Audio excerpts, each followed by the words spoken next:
इधर हिमाचल प्रदेश से सटे उत्तराखंड में भी रेस्क्यू ऑपरेशन जारी है। बादल फटने से आई तबाही के चलते केदार घाटी में अभी तमाम श्रद्धालु फंसे हुए हैं, जिनके रेस्क्यू के लिए सेना के जवान नामुमकिन को मुमकिन बनाने में लगे हैं। पहाड़ पर सीधी चढ़ाई से लेकर रस्सियों के आसरे नदी के दूसरे छोर पर पहुंचने की कोशिशें जारी हैं।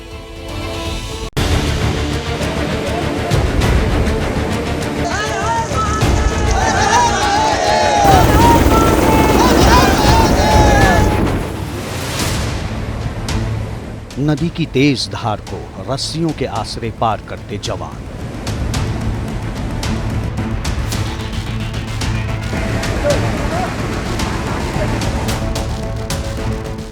जिंदगी की तलाश में पहाड़ की चढ़ाई।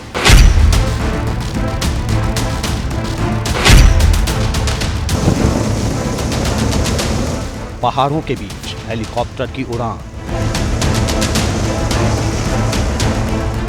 1 अगस्त को केदारनाथ में बादलों ने जो तबाही मचाई, उससे जूझती जिंदगी को बचाने की जद्दोजहद अभी तक जारी है।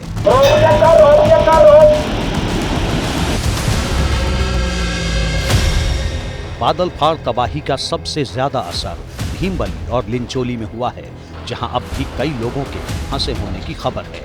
लेकिन बार बार बदलते मौसम और टूटे हुए रास्तों से होकर रेस्क्यू ऑपरेशन को अंजाम तक पहुंचाने में दिक्कत हो रही है।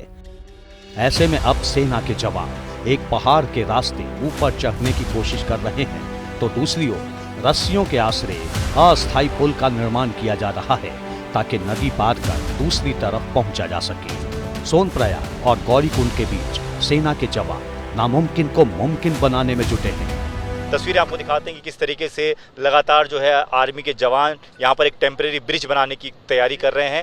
इस ब्रिज का मकसद होगा कि जो ज़रूरी सामान है वो दूसरी तरफ लोगों तक पहुँचाया जा सके, उन लोगों तक जो कि वहाँ पर फंसे हुए हैं और जिनको निकालने में अभी थोड़ा वक्त लगेगा। कि अभी तक जो रास्ता तैयार किया गया था लोगों को निकालने का, वो रास्ता ये है पहाड़ी के रास्ते का। ये जो आप देख रहे हैं तमाम महिलाएँ, बच्चे, बुजुर्ग सब जो है वो इसी रास्ते से लाए जा रहे हैं, क्योंकि ये जो रास्ता है ये बहुत खतरनाक रास्ता है। एनडीआरएफ एसडीआरएफ के जवान रस्सियां लगा कर जगह जगह पर खड़े हैं ताकि लोगों को इससे निकाला जा सके।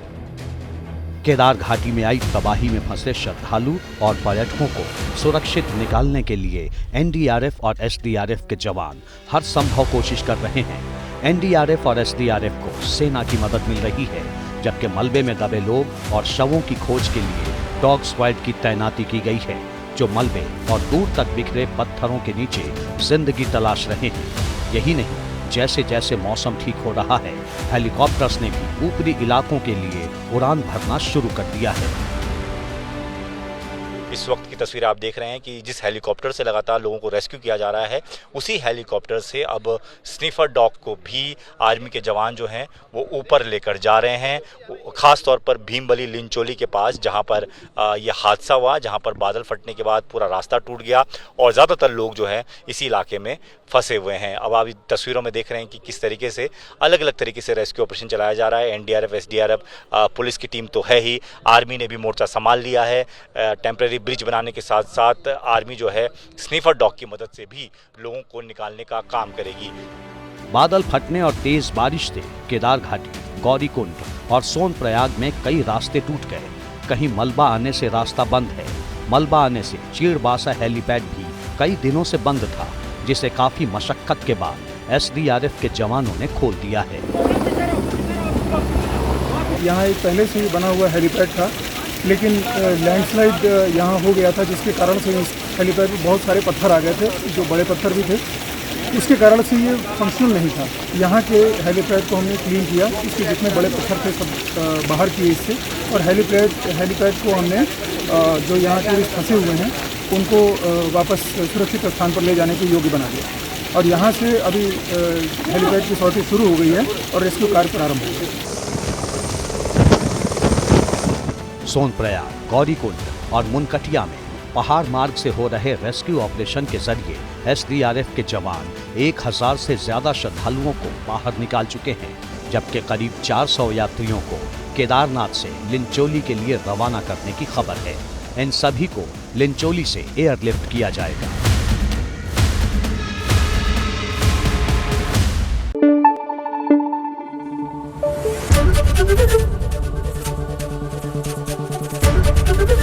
एबीपी न्यूज आपको रखे आगे।